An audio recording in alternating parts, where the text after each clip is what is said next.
সমবেত মুসল্লিবৃন্দ, রাসূলুল্লাহ সাল্লাল্লাহু আলাইহি ওয়াসাল্লাম সুসংবাদ দেন, মা মিন আইয়াম আল আমালু সালিহু ফীহিন্না আহাব্বু ইলাল্লাহ মিন হাযিহি আল আইয়াম আল আশারা।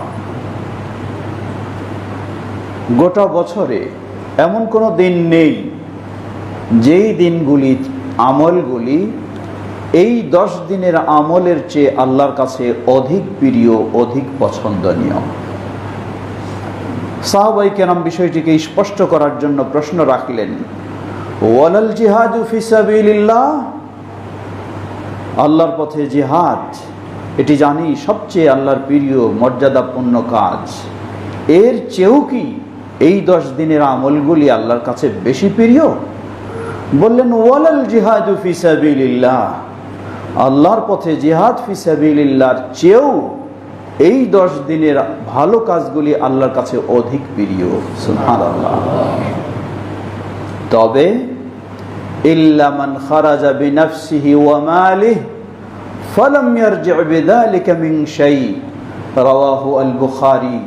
তবে যে ব্যক্তি তার জান নিয়ে আল্লাহর পথে বের হয়েছে, সঠিক পথে, সঠিক পন্থায়, সঠিক নিয়মে, কিন্তু আর কোনো কিছু নিয়ে সে ফিরে নাই, সব আল্লাহর পথে উৎসর্গ হয়েছে, সেটি হলো বেশি আল্লাহর কাছে প্রিয়। সর্বোপরি রাসূলুল্লাহ সাল্লাল্লাহু আলাইহি ওয়াসাল্লাম এই হাদিসে স্পষ্ট করলেন, সাধারণ জিহাদ ফি সাবিলিল্লাহর চেয়েও এই দিনের ভালো কাজগুলি আল্লাহর কাছে সবচেয়ে বেশি মর্যাদাপূর্ণ। সৌভাগ্যবান আপনি আমি যারা এই সময়গুলি আমরা পেয়েছি। আল্লাহ আমাদেরকে এই মর্যাদাপূর্ণ দিনগুলিকে ভালোভাবে অতিবাহিত করার তৌফিক দান করুন। কি করব আমরা এই দিনগুলিতে? হয়তো আমরা সবাই কম বেশি জানি, আগেও আলোচনা হয়েছে, তাই সেটি দীর্ঘ নয়, সংক্ষিপ্ত বলতে পারি। এই দিনগুলিতে মূল বিষয় হলো ফরজ ইবাদত যা রয়েছে তা অবশ্যই সর্বোচ্চ গুরুত্ব দিয়ে পালন করব। অতঃপর নফল হিসাবে এই দিনগুলিতে রাসূলুল্লাহ সাল্লাল্লাহু আলাইহি ওয়াসাল্লাম 1 তারিখ থেকে 9 তারিখ পর্যন্ত সিয়াম পালন করতেন, তা আমাদের জন্য সুযোগ রয়েছে। এই দিনগুলিতে যুলহজ্জা মাসের চাঁদ দেখা থেকে শুরু করে 13 তারিখ পর্যন্ত বেশি বেশি তাকবীর পাঠ করা, আল্লাহু আকবার, আল্লাহু আকবার, লা ইলাহা ইল্লাল্লাহ, আল্লাহু আকবার ওয়ালিল্লাহিল হামদ। সাহাবী আবু হুরায়রা রাদিয়াল্লাহু তাআলা আনহু, ইবনে ওমর রাদিয়াল্লাহু তাআলা আনহুমা এই দিনগুলি যখন এই চাঁদ দেখতেন তখন থেকে শুরু করে চলতে ফিরতে, রাস্তায়, হাটে, বাজারে আওয়াজের সাথে তাকবীর পাঠ করতেন, আর তাদের আওয়াজে মানুষেরাও তাকবীর পাঠ করত। ঠিক এই দিনগুলিতে আরো বেশি বেশি দান সাদাকা তথা শরীয়ত সম্মত সব কাজগুলি সাধ্য সামর্থ্য অনুযায়ী বেশি করার চেষ্টা করব ইনশাআল্লাহ। এই দিনগুলিতে গুরুত্বপূর্ণ হলো সিয়াম। স্বয়ং রাসূলুল্লাহ সাল্লাল্লাহু আলাইহি ওয়াসাল্লাম তিনি নিজেও 1 তারিখ থেকে 9 তারিখ পর্যন্ত সিয়াম রাখতেন। এর অর্থ এই নয় আপনি রাখলে সবগুলি রাখতে হবে, না হলে রাখা যাবে না, এ কথা নয়। আপনার সাধ্য অনুযায়ী যে দিন সম্ভব আপনি তো এই দিনে রাখতে পারেন। তবে এই দিনগুলির মাঝে সবচেয়ে সেরা আরো মর্যাদাপূর্ণ দিন হলো ইয়াউম আরাফা। যারা হজে যাবেন তাদের জন্য সবচেয়ে মর্যাদাপূর্ণ দিন হলো আরাফার দিবস। সেই আরাফার দিবসে সেই আরাফার দিবসে তারা আরাফার ময়দানে অবস্থান করবেন, আল্লাহর কাছে সবচেয়ে বেশি দোয়া করার সুযোগ তারা নেবেন। যেই আরাফার দিবসে সহিহ মুসলিমের হাদিসে আল্লাহ রাসূল সাল্লাল্লাহু আলাইহি ওয়াসাল্লাম বলেন, আল্লাহ রাব্বুল আলামিন পৃথিবীর আসমানে অবতরণ করে আরাফাবাসীদেরকে কেন্দ্র করে ফেরেশতাদের সাথে গর্ববোধ করেন যে আরাফাবাসীরা কতই না সৌভাগ্যবান, আল্লাহ তাদেরকে বিশেষভাবে ক্ষমা দান করেন। এটি যেমন যারা আরাফায় থাকবে তাদের জন্য এই মর্যাদা, তবে যারা যেতে পারবে না বলতে হজ তো প্রতি বছর ফরজ নয়। যাদের সামর্থ্য রয়েছে ফরজ আদায় করেছেন, যাদের সামর্থ্য নেই তাদের তো সম্ভব হচ্ছে না। তো গোটা বিশ্বের মুসলিমকে আল্লাহ সুবহানাহু ওয়া তাআলা এই আরাফার দিবসের মর্যাদা থেকে বঞ্চিত করেননি, কোনো না কোনো দিক থেকে মর্যাদা দিয়েছেন। যারা সরাসরি আরাফার ময়দানে অবস্থান করবে তারা সেই মহামর্যাদা লাভ করবে।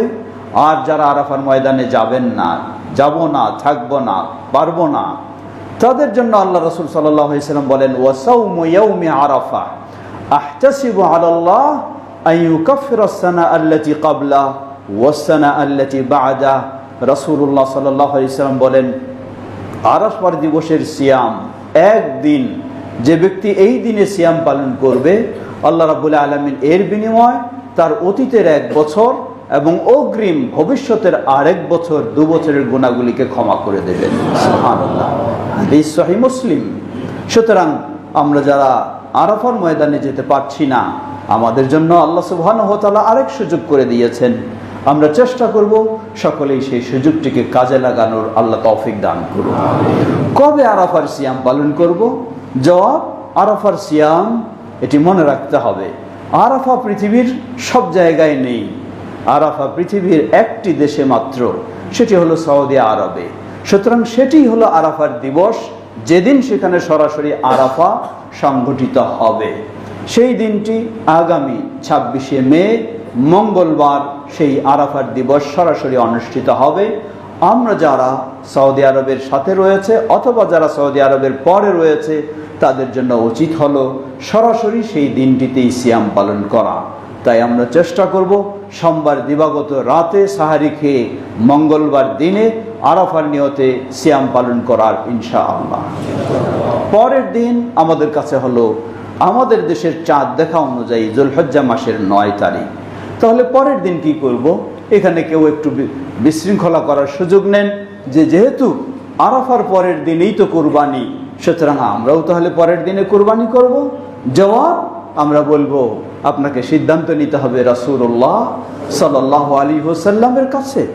রাসূলুল্লাহ সাল্লাল্লাহু আলাইহি ওয়াসাল্লাম বলেন, ওয়াল ফিতরু ইয়াওমা ইয়াফতুরুন নাস ওয়াল আযহা ইয়াওমা ইউদাহহিন নাস। ঈদুল ফিতর হলো ওই দিন যেদিন সবাই ঈদুল ফিতর পালন করবে। ঈদুল আযহা হলো ওই দিন যেদিন সবাই ঈদুল আযহা পালন করবে। সুতরাং আমাদের দেশে, আমাদের সমাজে আমরা যে চাঁদ দেখে যুলহজ্জা মাসের 10 তারিখ, সেই দিনই হলো ঈদুল আযহা, 9 তারিখে ঈদুল আযহা নয়। কেউ হয়তো বলবেন, তাহলে সৌদি আরবে কিভাবে আগের দিন করছে? জবাব, সৌদি আরবে আগের দিন তারা চাঁদ দেখার সুযোগ পায়, তারা চাঁদ দেখে সেই অনুযায়ী ঈদুল আযহা পালন করবে। আমরা যখন চাঁদ দেখে সুযোগ হবে আমাদের 10ম তারিখ, সেই দিন আমরা ঈদুল আযহা পালন করব।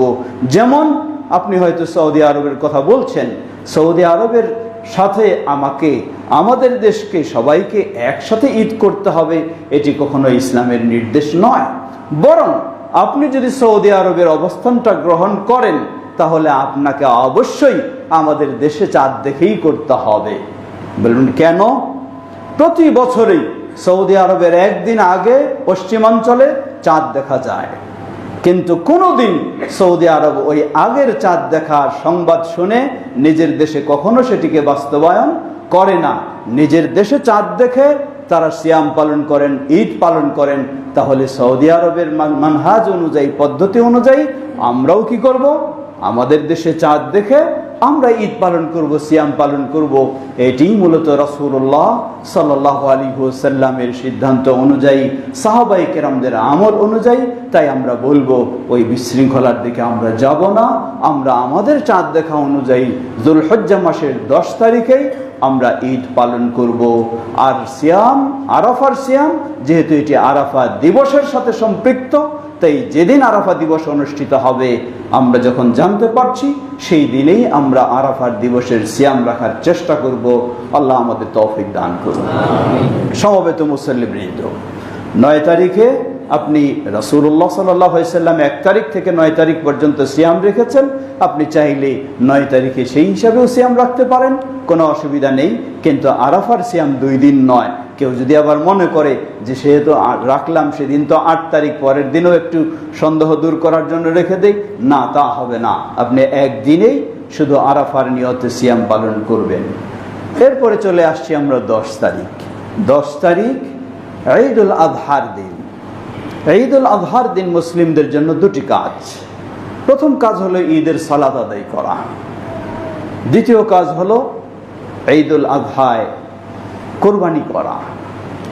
সালাত এর ক্ষেত্রে কোনো সামর্থ্যের শর্ত নেই, কোরবানির ক্ষেত্রে সামর্থ্যের শর্ত। যার সামর্থ্য রয়েছে তিনিই কোরবানি করবেন। কিন্তু সালাত প্রতিটি মুসলিম নর নারী সকলের জন্য। কিন্তু আফসোসের সাথে বলতে হয়, আমাদের দেশে পুরুষদের সালাতের সুযোগ থাকে, অধিকাংশ জায়গায় নারীদের ঈদের সালাতের সুযোগ থাকে না। রাসূলুল্লাহ সাল্লাল্লাহু আলাইহি ওয়াসাল্লাম নির্দেশ দিয়েছেন নারীদেরকেও ঈদের মাঠে পুরুষেরা সালাত আদায় করবে, নারীরাও সেখানে তাদের সাথে সুন্দর পরিবেশে, সুন্দর পদ্ধতিতে, শৃঙ্খলার সাথে তারাও সেখানে অংশগ্রহণ করবে। কিন্তু আমাদের দেশে বলা যেতে পারে এক শ্রেণীর আলেমগণ তারা নারীদেরকে তাদের এই ইসলামের অধিকার থেকে তারা বঞ্চিত করছে। চেষ্টা করে যারা আহলুল হাদিস তারা তাদের ঈদগাহে, তারা তাদের মসজিদে, জুমার দিন হোক বা অন্য সময় হোক, তেমনিভাবে ঈদের সালাতেও তারা নারীদের জন্য ব্যবস্থা করার চেষ্টা করে। ঈদের সালাত সেটি হলো ঈদুল আজহার দিনে প্রথম ইবাদত। ঈদের সালাতের হুকুম নিয়ে কিছু মতভেদ রয়েছে। কেউ সুন্নতে মুআক্কাদা বলেন, কেউ ওয়াজিব বলেন। মূলত রাসূলুল্লাহ সাল্লাল্লাহু আলাইহি ওয়াসাল্লামের অনেক নির্দেশনার আলোকে বোঝা যায় এটি হলো ওয়াজিব। তাই সাধ্য সামর্থ্য অনুযায়ী আমরা সকলেই চেষ্টা করব রচিত রাসূলুল্লাহ সাল্লাল্লাহু আলাইহি ওয়াসাল্লামের সুন্নাহ অনুযায়ী 12 তাকবীরে ঈদের সালাত আদায় করা। সেই 12 তাকবীরে ঈদের সালাত আলহামদুলিল্লাহ এখানে যেহেতু মাঠের ব্যবস্থা নেই, তাই এই মসজিদেও ঈদের সালাত আদায় হবে ইনশাআল্লাহ। আগামী 28শে মে সকাল 7:30টায় 7:30 এখানে ঈদের সালাতের জামাত অনুষ্ঠিত হবে, মেয়েদেরও ব্যবস্থা থাকবে। অতএব আপনারা সকলেই সেই ক্ষেত্রে অবগত এবং আপনারা আসার জামাতের সাথে সালাত আদায় করার চেষ্টা করবেন ইনশাআল্লাহ। ঈদের দিন সর্বপ্রথম আপনাকে ঈদের সালাত আদায় করতে হবে, তারপরে কুরবানি। কেউ যদি বলে থাকি, মনে করে থাকি যে ঈদের সালাতে তো যাব, আমি সালাতটা পরে আসি, এদিকে কসাইকে গরু জবাই করে দিলাম, সে এদিকে কাজ আগাতে থাকুক, জবাব আপনার কুরবানি বাতিল হয়ে যাবে। হাদিস সহিহুল বুখারী, আল্লাহ রাসূল সাল্লাল্লাহু আলাইহি ওয়াসাল্লাম বলেন, আউয়ালু মা নাবদা বিহি ইয়াওমানা হাদা আন নুসাল্লিয়া সুম্মা নারজি' ফানানহার ফামান ফাআলা যালিকা ফাকাদ আসাবা সুন্নাতানা ওয়া মান কাদ্দামা ক্বাবলাহু ইন্নামা কাদ্দামা লিআহলিহি আও কামা ক্বালা নবী সাল্লাল্লাহু আলাইহি ওয়াসাল্লাম। নবী সাল্লাল্লাহু আলাইহি ওয়াসাল্লাম বলেন, এই ঈদুল আজহার দিন আমরা সর্বপ্রথমে ঈদের সালাত আদায় করব, অতঃপর ফিরে যাব, ফিরে গিয়ে আমরা আমাদের কোরবানি পশু জবাই করব। এই পদ্ধতিতে এই নিয়মে যে করবে ফাকাদ আসাবা সুন্নাতানা, সে আমাদের সুন্নাহ অনুযায়ী ঈদের সালাতও আদায় করেছে, কোরবানিও করেছে। ওয়ামান কাদ্দামা ক্বাবলা যালিক, ঈদের সালাতের আগে যে কোরবানির পশু জবাই করবে সে যেন তার পরিবারের জন্য শুধু গোশত খাওয়ার ব্যবস্থা করে দিয়েছে। অন্য বর্ণনায় এসেছে তার জন্য অপরিহার্য সে যেন আর একটা কোরবানি দেয়, যেহেতু আগেরটি বাতিল গণ্য হবে। সমবেত মুসল্লিবৃন্দ, সুতরাং আমরা চেষ্টা করব রাসূলুল্লাহ সাল্লাল্লাহু আলাইহি ওয়াসাল্লামের সুন্নাহ অনুযায়ী। এখন প্রশ্ন আসতে পারে যে ঈদের সালাতের আগে কোরবানি করা যাবে না, এর অর্থ কি? আমার বাড়ির পাশে এক মসজিদ রয়েছে বা ঈদের মাঠ রয়েছে, সেখানে সালাত আদায় করে ফেলল, তাহলে কি আমি এখন কোরবানি করতে পারবো? জবাব না, এটি হলো আমার বিষয়। আমি আগে ঈদের সালাত আদায় করব, তারপর আমি কোরবানি করব। অন্যরা কে সালাত আদায় করেছে না করেছে সেটি আমার বিষয় নয়। আগে আমাকে ঈদের সালাত আদায় করতে হবে, তারপর ঈদের কোরবানি করব। এখন আসি আমরা কোরবানি। কোরবানি এটির হুকুম নিয়েও কিছু মতভেদ রয়েছে। কেউ ওয়াজিব বলেছেন, কেউ সুন্নতে মুআক্কাদা বলেছেন। বেশি প্রমাণিত হয় সুন্নতে মুআক্কাদা, তবে সামর্থ্য থাকলে এটিকে এড়িয়ে যাওয়া, ছেড়ে দেওয়া উচিত নয়। কারণ কোরবানির মাঝে অধিকার রয়েছে আপনার, হক রয়েছে আপনার, হক রয়েছে পরিবারের সদস্যদের, হক রয়েছে প্রতিবেশীদের, হক রয়েছে অসহায় দরিদ্রদের। তাই সাধ্য সামর্থ্য অনুযায়ী কোরবানি দেওয়া উচিত। কোরবানির জন্য কোনো শর্ত নয় যে নিসাব পরিমাণের সম্পদের মালিক হতে হবে বা আরও কিছু, এই ধরনের শর্ত নয়। শর্ত হলো আপনি যদি সামর্থ্য হন তাহলে কোরবানি দেবেন। কি কোরবানি দেবেন? কোরবানির প্রাণী হলো উট, গরু, ছাগল, ভেড়া, দুম্বা, এগুলি হলো কোরবানির পশু। মহিষ কি কোরবানির পশু কি না? জবাব সরাসরি রাসূলুল্লাহ সাল্লাল্লাহু আলাইহি সাল্লামের হাদিসে বর্ণনা আসেনি। কেউ কেউ এটিকে গরুর সাথে তুলনা করে বলেছেন যে এটি হতে পারে। আমরা বলবো যেগুলি সরাসরি হাদিসে এসেছে আপনি সেগুলিকে প্রাধান্য দেবেন, যেটি অস্পষ্ট রয়েছে সেটিকে আগে প্রাধান্য দেবেন না। তবে কোথাও যদি পরিবেশ পরিস্থিতির সমস্যা হয়, যেমন ধরে নিন পার্শ্বের দেশে, সেখানে গরু জবাই করা নিষিদ্ধ, তারা সেখানে মহিষ কোরবানি দেবে, অসুবিধা নেই। আল্লাহ রাব্বুল আলামিন তাদের সহ পৃথিবীর সর্বত্র মুসলিমদেরকে আল্লাহ হেফাজত করুন। সমবেত মুসল্লিবৃন্দ, কোরবানির এই প্রাণীর জন্য নিয়ম হলো, আল্লাহ রাসূল সাল্লাল্লাহু আলাইহি ওয়াসাল্লাম বলেন, লা তাযবাহু ইল্লা আল মুসিন্না, মুসিন্না ছাড়া তোমরা জবাই করো না। মুসিন্না কি? মুসিন্না বলা হয় এমন প্রাণী, এমন উট যেই উট ৫ম বছর পূর্ণ হয়ে ৬ষ্ঠ বছরে পদার্পণ করবে, এমন গরু যেই গরু ২য় বছর পূর্ণ হয়ে ৩য় বছরে পদার্পণ করবে, এমন ছাগল, ভেড়া বা দুম্বা যেটি ১ম বছর পূর্ণ হয়ে ২য় বছরে পদার্পণ করবে, সেটিকে বলা হয় মুসিন্না, কুরবানির উপযুক্ত প্রাণী। সমস্যা হলো এই সব প্রাণীগুলির তো জন্ম নিবন্ধন হয় না, মানুষের হয়। তাই অনেক সময় বিক্রেতারা কি করে, আপনাকে বয়স নিয়ে ধোঁকা দেওয়ার চেষ্টা করে, যে ২ বছর হয়নি কিন্তু সে ২ বছর বলে দাবি করে, মিথ্যা আশ্রয় নেয়, যেটি আমাদের বাজারে হয়ে থাকে অনেক সময়। তো এই জন্য যদি আপনি সেটির দাঁত, সাধারণত যে বয়স হলে, এই বয়স হলে তার নতুন দাঁত আসে, সেই দাঁত দেখে যদি আপনি নিশ্চিত হতে পারেন তাহলে আলহামদুলিল্লাহ সেটি নির্ভেজাল। আর নিজের ঘরের পশু যদি হয়, আপনি তার সময় সম্পর্কে, বয়স সম্পর্কে জানেন, নিশ্চিত যদি হয়ে গেছে কিন্তু দাঁত এখনো আসেনি, তবু কোনো অসুবিধা নেই। ২ বছর পূর্ণ হলে একটি গরু কুরবানির জন্য উপযুক্ত হবে। আল্লাহু তাআলা আ'লাম। কুরবানি আমরা কতটুকু দেব? সাধ্য অনুযায়ী একটি পরিবারের পক্ষ থেকে একটি প্রাণী আপনি দেওয়ার চেষ্টা করবেন। হতে পারে উট, হতে পারে গরু, হতে পারে ছাগল, ভেড়া বা দুম্বা, এগুলি। যদি কেউ এমনটিও চান, সেটি হচ্ছে উট বা গরুতে একাধিক জন অংশগ্রহণ করা। রাসূলুল্লাহ সাল্লাল্লাহু আলাইহি ওয়াসাল্লাম বলেন, আল বাকারা আন সাবআ, একটি গরু ৭ পক্ষ থেকে, ৭ মানে ৭ প্রতিনিধিও অংশগ্রহণ করতে পারে, ৭ ব্যক্তিও হতে পারে, ৭ পরিবারও হতে পারে। কারণ রাসূলুল্লাহ সাল্লাল্লাহু আলাইহি ওয়াসাল্লাম একটি গরুকে ৭টি ছাগলের সমপর্যায়ে মনে করেছেন। একটি ছাগল যেমন একজন ব্যক্তির পক্ষ থেকে হয়, একটা পরিবারের পক্ষ থেকে হয়, ঠিক ১/৭ অর্থাৎ এক গরুর ৭ ভাগের ১ ভাগ সেটি একজন ব্যক্তির পক্ষ থেকে হবে, একটি পরিবারের পক্ষ থেকেও হবে।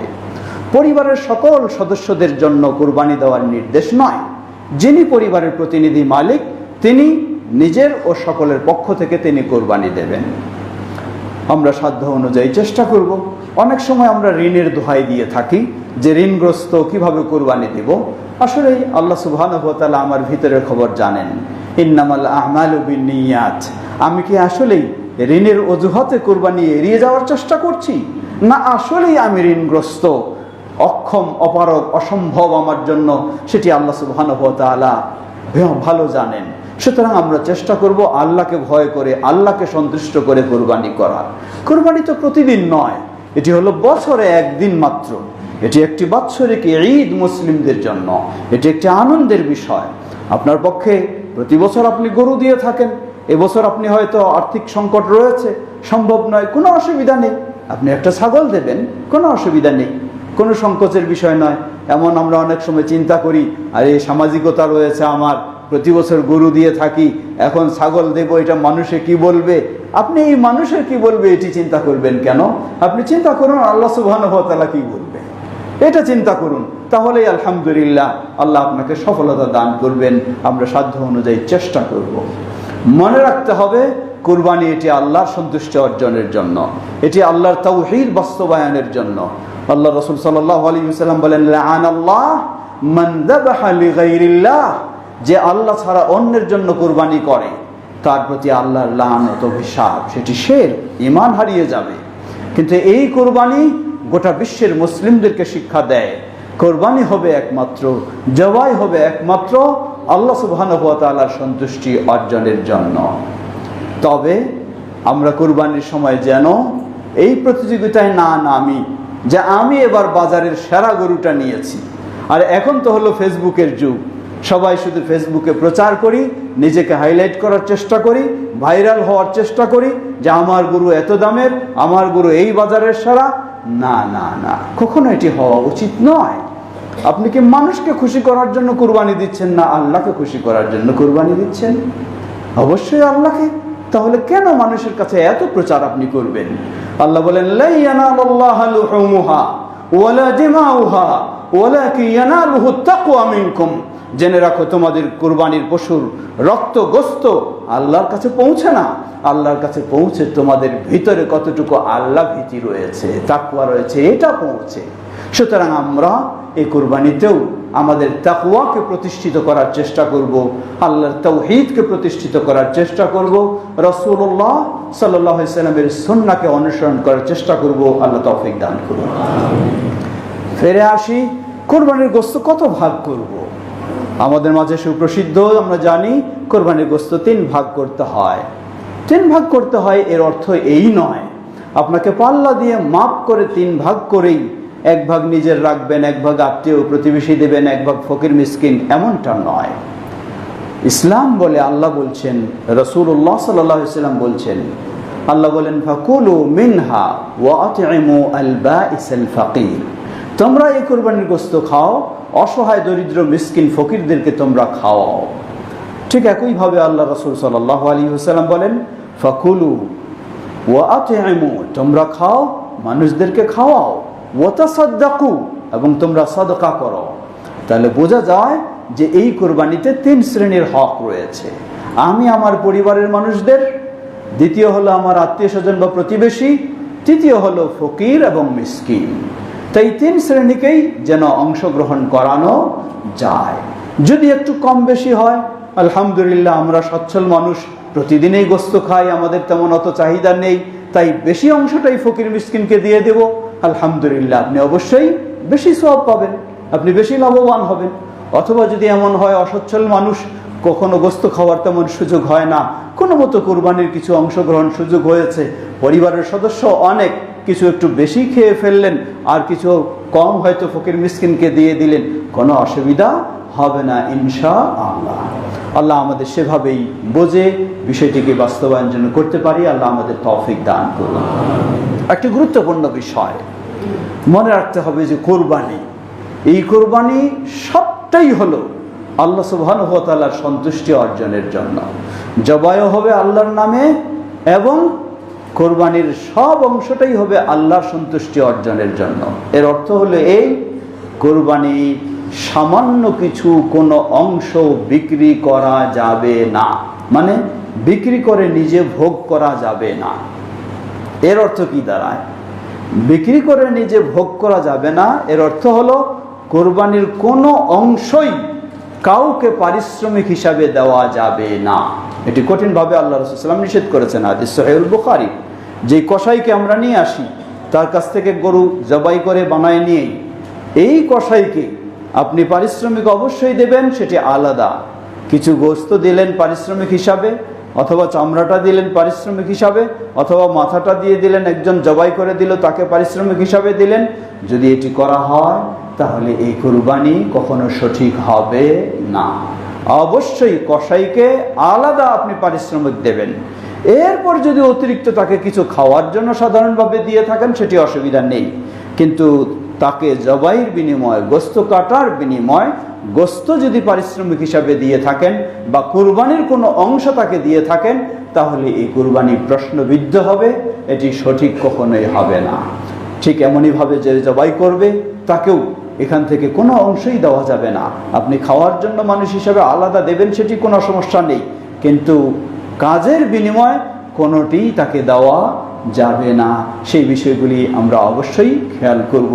আল্লাহ আমাদেরকে সেগুলি ভালোভাবে উপলব্ধি করে সঠিকভাবে যেন আমাদের এই সুন্দর ইবাদত পালন করতে পারি। আর এই কোরবানি থেকে সবচেয়ে বড় শিক্ষা হলো তাহকিক তাওহীদিল্লাহ, আল্লাহ সুবহানাহু ওয়া তাআলার একত্ববাদ সেটিকে যেন আমরা বাস্তবায়ন করতে পারি, আল্লাহকে যেন সকল দিক থেকে শিরক মুক্ত করতে পারি। আল্লাহ বলেন, কুল ইন্না সলাতি ওয়া নুসুকি ওয়া মাহইয়ায়া ওয়া মামাতি লিল্লাহি রাব্বিল আলামিন লা শারীকা লাহু ওয়া বিযালিকা উমিরতু ওয়া আনা আউয়ালুল মুসলিমিন। ঘোষণা দাও তুমি, আমার সালাত, আমার কুরবানি, আমার যাবতীয় ইবাদত, এমনকি আমার জীবন, আমার মরণ সবটাই তো হলো লিল্লাহি রাব্বিল আলামিন, গোটা বিশ্বের যিনি রব সেই আল্লাহ সুবহানাহু ওয়া তাআলার জন্য। কে তিনি? লা শারীকা লাহু, যার কোনো দিক থেকে কোনো শরীক নেই। সুতরাং এই কুরবানিও আমাদেরকে সেই শিক্ষা দেয়। আজকে আফসোসের সাথে বলতে হয়, আমাদের মানুষেরা অনেকে রয়েছে যারা ঈদুল আজহায় কুরবানি দেয় হয়তো একটা, কিন্তু যখন তার মুর্শিদের ওরস শরীফ হয় তখন সেখানে কুরবানি দেয় 10টা। লা হাওলা ওয়ালা কুওয়াতা ইল্লা বিল্লাহ। এটি কোনো মুসলিমের কাজ হতে পারে না।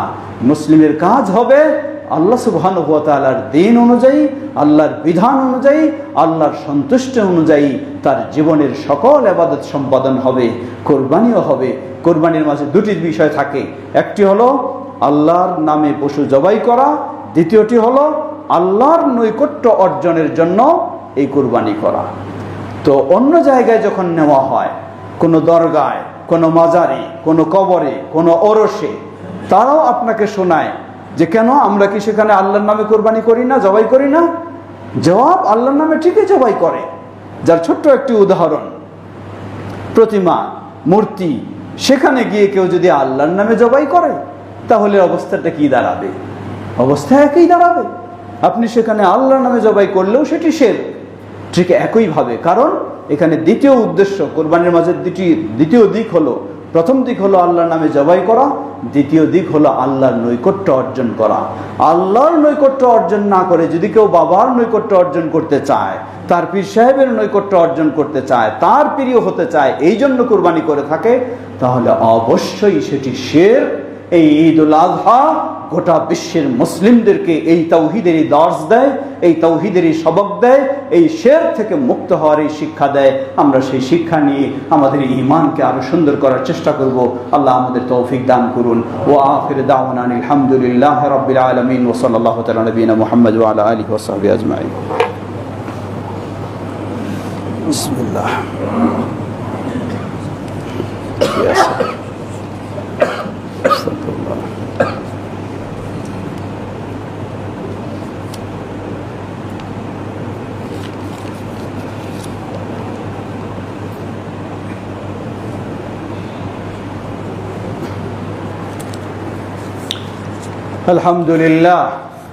الحمد لله رب العالمين والصلاة والسلام على عبد الله ورسوله نبينا محمد وعلى آله وصحبه أجمعين.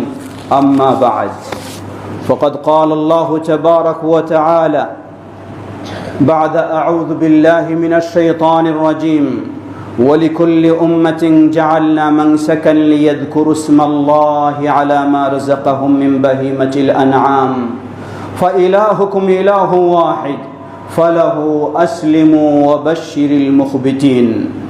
وقال تبارك وتعالى: لن ينال الله لحومها ولا دماؤها ولكن يناله التقوى منكم. وقال سبحانه وتعالى: قل إن صلاتي ونسكي ومحياي ومماتي لله رب العالمين لا شريك له وبذلك أمرت وأنا أول المسلمين. وصح عن النبي صلى الله عليه وسلم أنه قال: ما من أيام العمل الصالح فيهن أحب إلى الله من هذه الأيام العشرة. قالوا: يا رسول الله ولا الجهاد في سبيل الله؟ قال: ولا الجهاد في سبيل الله إلا من خرج بنفسه وماله فلم يرجع بذلك من شيء. رواه البخاري. في هذه الأيام العشر من ذي الحجة، من أول ذي الحجة، من الأعمال الصالحة الصلوات المفروضة والأعمال الواجبة كما الصيام، وأهمه صوم يوم عرفة، حيث قال النبي صلى الله عليه وسلم وصوم يوم عرفة أحتسب على الله أن يكفر السنة التي قبله والسنة التي بعده رواه مسلم. كذلك من الأعمال الصالحة التكبير والتهليل والتحميد، ومن الأعمال الصالحة الصدقات وغيرها. ويوم النحر صلاة العيد ثم الأضحية. وصلاة العيد كما صلى نبينا محمد صلى الله عليه وسلم، ففي هذا الجامع ستكون صلاة العيد يوم العيد إن شاء الله الساعة 7:30. وقت الصلاة الساعة 7:30 إن شاء الله تعالى. وكل ذلك يعني الصلاة والأضحية والأعمال الصالحات كل ذلك لتحقيق توحيد الله عز وجل وتطبيق سنة رسول الله صلى الله عليه وسلم. فعلينا أن نهتم بهذين الأمرين في حياتنا البشرية. نسأل الله عز وجل أن يوفقنا لكل ما يحبه ويرضى. هذا وصلى الله على نبينا محمد. اللهم صل على محمد وعلى آل محمد كما صليت على إبراهيم وعلى آل إبراهيم إنك حميد مجيد. اللهم بارك على محمد وعلى آل محمد كما باركت على إبراهيم وعلى آل إبراهيم إنك حميد مجيد. اللهم ارض عن الخلفاء الراشدين وعن سائر أصحاب نبيك الكريم. اللهم أعز الإسلام والمسلمين واخذل الكفرة والمشركين ودمر ديارهم يا حي يا قيوم برحمتك يا أرحم الراحمين. আমাদের দেশ সহ পৃথিবীর সর্বত্র ইসলাম ও মুসলিমদেরকে আল্লাহ সমুন্নত করুন।